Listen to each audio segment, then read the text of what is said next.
Alors là, on va s'interroger sur comment fonctionne l'immigration avant de voir comment fonctionne l'intégration.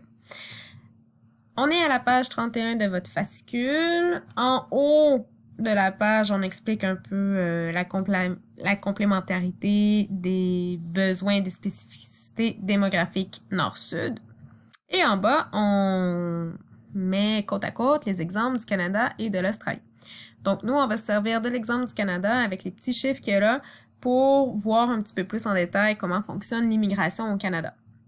Alors, première chose qui est intéressante à regarder, c'est que 21% des Canadiens sont nés à l'étranger, ce qui correspond à peu près aux chiffres qui sont ressortis dans le sondage que vous avez réalisé.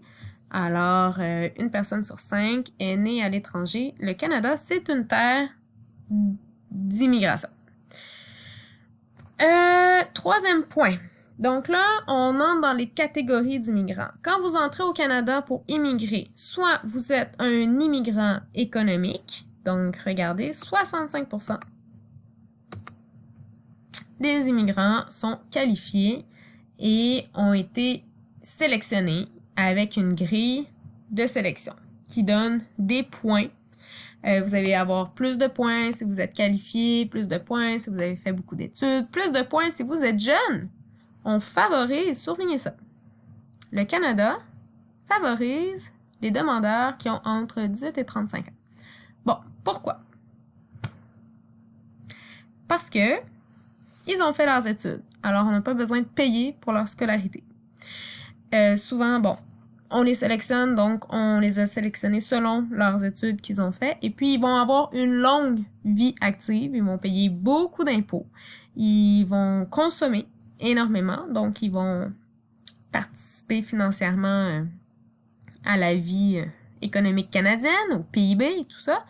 Et puis aussi parce que ils vont s'établir, faire des enfants, et donc ils risquent vraiment de s'établir longtemps. D'ailleurs, on favorise également ceux qui sont déjà sur place, comme les travailleurs temporaires et les étudiants internationaux.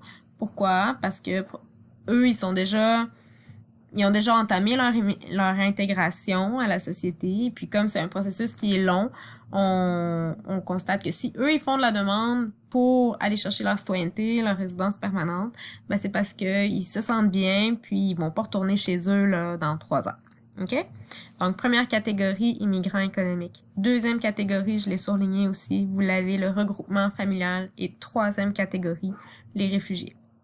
Donc, celui sur lequel on a le plus de pouvoir comme levier pour améliorer la question de la pénurie de main-d'œuvre et tout ça, ce sont les migrants économiques.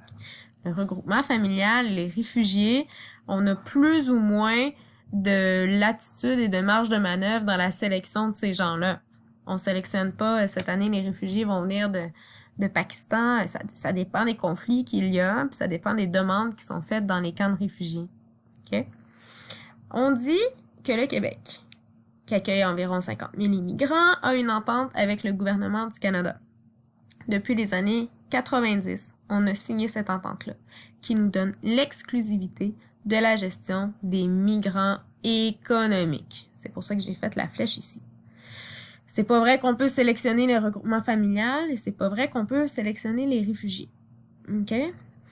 Donc, c'est vraiment pour les immigrants économiques que le Québec va appliquer une nouvelle grille. Une grille de sélection. Alors, mon premier point ici, ça, vous n'avez pas besoin de le noter si pour vous, la flèche que vous faites est suffisante pour comprendre ça. Le premier point. Le deuxième point. Donc, le Québec, lui aussi, va appliquer sa grille. En fait, quand les immigrants font la demande, s'ils veulent aller au Québec, c'est pas la grille du Canada qu'ils vont remplir, c'est la grille du Québec. Et nous aussi, on va favoriser certains domaines au détriment d'autres qui seront pas nécessairement les mêmes points que le Canada attribue. Par exemple, au Québec, tout ce qui était restauration et hôtellerie, c'était impossible d'immigrer au Canada si vous étiez dans ces domaines-là dernièrement. Pas impossible. Il y a d'autres critères qui entrent en ligne de compte, mais presque. OK? Parce qu'on n'a pas besoin de travailleurs dans ces domaines-là. Alors que si vous êtes dans l'intelligence artificielle, ben là, on va aller vous chercher. Et on favorise aussi la connaissance de la langue française. Ensuite, quand vous êtes un migrant économique, une fois que vous soumettez votre CV, puis ensuite le Québec vous rejoint, si vous avez été sélectionné, il va vous contacter. Puis là, vous allez faire la demande du certificat de sélection du Québec. Une fois que ça c'est obtenu, vous faites la demande de résidence permanente. Et après 3 ans de résidence permanente, vous obtenez la citoyenneté. Donc, peut-être juste écrire les étapes en bas de la page. Quand on immigre au Québec et qu'on fait partie de la catégorie économique, on doit remplir le certificat de sélection, faire la résidence permanente, puis, à la toute fin, obtenir la citoyenneté. Et la question de l'immigration est toujours centrale aux élections. Aux dernières élections, on va se replonger un petit peu il y a 18 mois. Pourquoi? Parce que ça a été des élections qui ont été historiques. Et parce qu'on va faire un petit peu de politique. Alors, dans le Moodle ici, vous avez la question de l'immigration aux élections de 2018. Vous lisez la petite préambule, vous regardez la vidéo, puis vous répondez aux quelques questions qui vous sont posées et on fait un retour après. 18 mois plus tard, la CAQ a été élue. Qu'est-ce qu'il y en est de la réforme de l'immigration? Elle a été mise en place, elle a été fortement critiquée, même que le ministre Jeannin Barret a dû rebrousser chemin sur certaines composantes de cette réforme-là. Regardez, aujourd'hui, depuis le 1er janvier 2020, donc les candidats à l'immigration économique doivent démontrer leur connaissance des valeurs démocratiques en faisant un test en lien avec la Charte des droits et libertés de la personne. C'était déjà des composantes qui étaient testées, si vous voulez, par les candidats à l'immigration lors de l'examen qu'ils doivent passer pour l'obtention de leur citoyenneté. Les droits fondamentaux en font partie, mais là, c'est plus spécifiquement au Québec. Bon, à quoi ça ressemble? Regardez bien. Les immigrants doivent lire ça, là, les valeurs démocratiques et les valeurs québécoises, et à comprendre les valeurs via ce test-là qui a été mis en ligne. Ils ont jusqu'à 3-4 reprises pour le faire. Alors, je vais vous demander de prendre en note les valeurs qui font l'objet, en fait, de la réforme de l'immigration. Il y a 5 valeurs principales sur lesquelles se base ce guide-là. Puis je me demande si vous auriez été capable de les retrouver sans que je vous les donne. Mais en tout cas, écrivez-les. La première valeur, c'est le français. Vous connaissez l'histoire du Québec. Vous savez qu'on a résisté pour conserver cette langue. On est en position minoritaire dans une Amérique du Nord principalement anglophone, dans un pays qui est principalement anglophone aussi. Alors, il faut qu'on s'assure de garder et de conserver cette langue qui est la base de notre culture. Et vous avez vu dans l'extrait que c'est la principale... Bon, j'ai mis où? La principale clé de voûte, en fait, de l'intégration des immigrants au Québec, parce que le français, c'est la langue, en théorie, de travail, la langue de tous les jours. Bien que beaucoup d'immigrants apprennent le français, puis après, ils se retrouvent à être confrontés à un marché du travail qui demande la maîtrise de l'anglais. Bon. Deuxième valeur, la société démocratique. Et là, on doit venir définir comment fonctionnent les institutions, comment fonctionne le pouvoir politique et la participation en tant que citoyen, le droit de vote qui est primordial. Et rappelez-vous les différentes dimensions de l'intégration. Là, on vient de faire de l'éducation, en fait, la politique, si vous voulez, l'éducation à la vie sociale et politique au Québec. Donc, c'était une des dimensions. Troisième valeur, l'égalité entre les femmes et les hommes.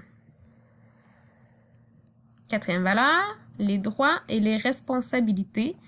Donc, on en a quelques-uns ici.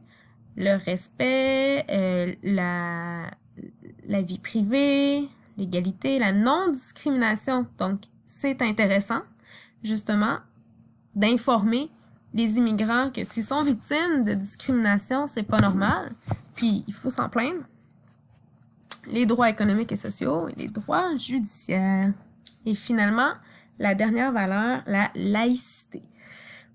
La laïcité, c'est un gros enjeu. Je ne sais pas si vous en parlez en éthique et culture religieuse, mais ça a été l'objet de gros débats politiques au Québec dans les dernières années avec la charte de la laïcité, qui était un projet qui a échoué. Mais on va y revenir quand on va parler des accommodements raisonnables. Donc, ce nouveau test-là, c'est un effort louable pour essayer de faciliter l'intégration des immigrants. Qu'on a vu, l'intégration, ça se passe entre autres par des décisions économiques, comme c'était écrit dans le manuel, mais il y a aussi des décisions qui sont au niveau culturel et puis politique. Donc ici, on fait une évaluation qui pousse l'immigrant à être confronté finalement à nous, notre culture, c'est ça c'est nos valeurs. Puis là-dedans, le français, c'est pas pour rien que c'est au numéro 1. Le fait que tous les enfants doivent aller à l'école française pousse l'intégration, les immigrants à mieux s'intégrer à la société puis à la culture majoritaire. Mais des fois, ça nous pose problème. Par exemple, les enseignants, des fois, on est confrontés en réunion avec les parents, avec des parents qui nous disent, ben moi, mon enfant, dans le fond, il parle en français mieux maintenant que dans ma langue à moi. Moi, je parle pas le français, on se parle en anglais, mais est-ce que ça vous arrive, ça? Est-ce que des fois, vous êtes confrontés à ce problème-là entre la culture québécoise que vous apprenez à l'école, le français avec lequel vous vous exprimez toute la journée, puis à la maison, une autre culture minoritaire qui fait partie de vous aussi, de vos racines profondes, mais envers laquelle vous êtes un petit peu éloigné finalement, puis vos parents aussi à travers tout ça, comment est-ce que vous êtes en mesure de communiquer avec eux? Donc, ce sont tous des enjeux auxquels beaucoup d'entre vous sont confrontés au jour le jour. Prenez-vous une feuille lignée, on va venir regarder plus en détail 3 modèles différents d'intégration des immigrants. Le Québec, on a un petit peu vu c'est quoi notre pierre angulaire, le français, puis aussi la transmission des valeurs québécoises qui est très importante. C'est un modèle qu'on appelle l'interculturalisme. Mais pour aider à le définir, on va regarder 2 extrêmes parce que le Québec est à mi-chemin entre les deux. Alors, premier modèle, écrivez, la France,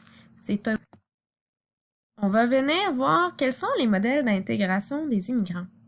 Le modèle québécois s'appelle l'interculturalisme, mais avant de le définir davantage, on va plutôt venir définir celui de la France et celui du Canada, qui sont 2 extrêmes, puis ça va nous servir à placer le Québec qui se trouve un peu à mi-chemin entre les deux. Alors, je veux que vous preniez une feuille lignée pour noter ça. Ce sont des mots qui ne sont pas dans le vocabulaire, mais qui vont être ajoutés. Le modèle de la France. C'est un modèle assimilationniste. Vous avez déjà vu ce que c'est l'assimilation en 2e secondaire et probablement en 4e secondaire aussi. Alors, qu'est-ce qu'on veut finalement? Qu'il y ait une seule communauté nationale dans laquelle les immigrants intègrent les valeurs de la République. Le credo, on fait à Rome comme les Romains. Donc, pas de voile, pas de burkini, peut-être que vous avez vu il y a quelques années sur la police sur les plages de la Côte d'Azur pour empêcher les burkinis. tout ça. On veut pas que la différence se voie. On veut une culture forte française et unifiée, sans grande différence.